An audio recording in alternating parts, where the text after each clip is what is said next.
Vamos dar uma olhada de perto na estratégia de um fundo imobiliário brasileiro, o KCR11. Ele está no meio de uma batalha bem interessante no mercado. De um lado, tem uma gestão que afirma ter um controle extremo sobre tudo. E do outro, especuladores apostando alto que o fundo vai cair.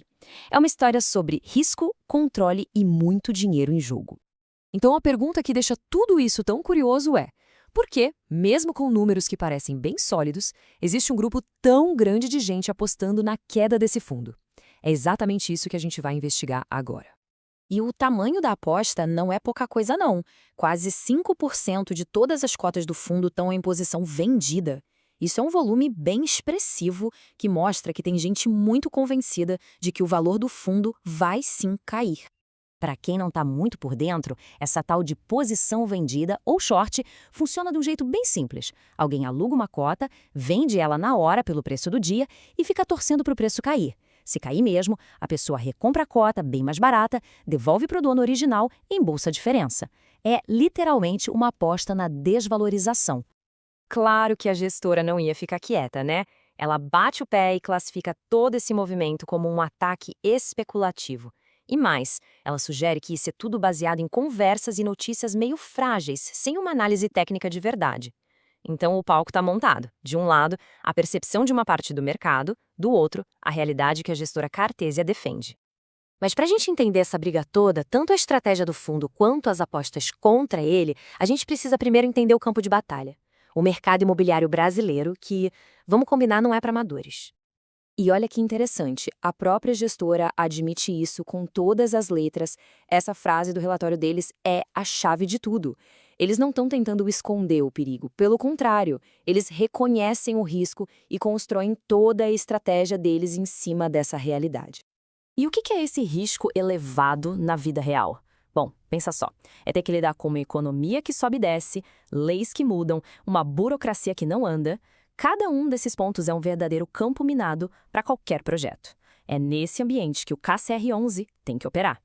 Ok, então o cenário é super arriscado. Qual é a jogada do fundo para sobreviver e ganhar dinheiro com isso? A resposta deles cabe em duas palavrinhas: gestão ativa. Eles não são só investidores que colocam o dinheiro e esperam, eles estão no comando, no detalhe. E olha, gestão ativa para eles não é só uma expressão bonita não, é um processo super detalhado. Tem reunião toda semana para ver as vendas, mandam gente disfarçada de cliente nos estandes, ficam de olho nas obras por câmeras e até fazem visita surpresa. Mas o pulo do gato mesmo é a velocidade. Eles têm os dados em 8 dias, quando a média do mercado é de 40. É um nível de controle muito, mas muito acima do normal. Essa imagem aqui mostra bem o cérebro da operação. É uma central que junta todos os dados, imagens das câmeras, tudo em painéis. Não é só gente indo na obra, é usar a tecnologia para ficar de olho o tempo todo, tentando diminuir exatamente aqueles riscos todos que a gente falou. Beleza, essa gestão ativa é o como eles fazem. Mas tem outra parte fundamental da estratégia: para quem eles emprestam o dinheiro. Vamos ver como uma coisa se encaixa na outra. Eles não estão lá brigando com os bancões pelos peixes grandes, não. O jogo deles é outro. Eles focam em incorporadoras menores, regionais, aquelas que muitas vezes os grandes bancos nem olham. É um nicho que pode dar mais retorno, claro, mas que exige exatamente aquele controle de risco super rigoroso que a gente acabou de ver. E aqui está um ponto crucial: como eles emprestam essa grana?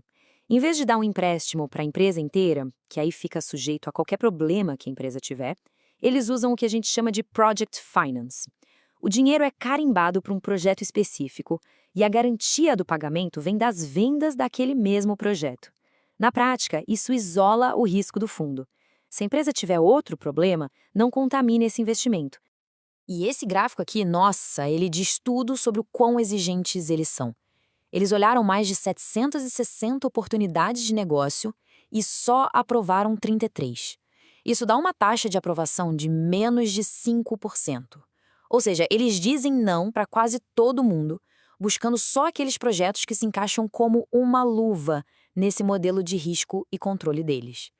Ok, já vimos o cenário de risco, vimos a estratégia super controlada e a seleção rigorosa. Agora, vamos voltar para aquela briga do começo. O que os números de desempenho do fundo dizem contra a aposta dos especuladores? Bom, do lado do desempenho, o primeiro número que salta aos olhos é esse: R$ 1,35. Esse foi o valor do último dividendo pago por cada cota. É o resultado concreto, o dinheiro na mão, o retorno que o investidor recebeu de fato. E quando a gente pega esse retorno e projeta ele em um ano, com base no preço da cota, o resultado é um dividend yield, um retorno de dividendo, de mais de 20%. Olha, é um número impressionante que, em tese, vai totalmente na contramão daquela ideia de que o fundo deveria estar caindo. E aqui a gente vê o cabo de guerra financeiro bem desenhado. De um lado, o preço que o mercado estava pagando pela cota no fim do período, quase R$ 80. Do outro, o preço médio da aposta de quem está vendido, quase R$ 75. Para essa turma ganhar dinheiro, o preço tem que despencar para baixo dos 75. E por enquanto, o mercado está indo na direção contrária. E tudo isso nos traz de volta à grande questão. O caso do CAC 11 é fascinante.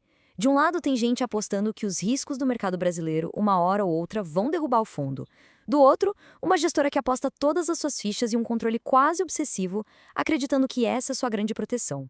E a pergunta que fica no ar é, nesse mercado tão arriscado, será que essa supervisão intensa é mesmo o ativo mais valioso de todos?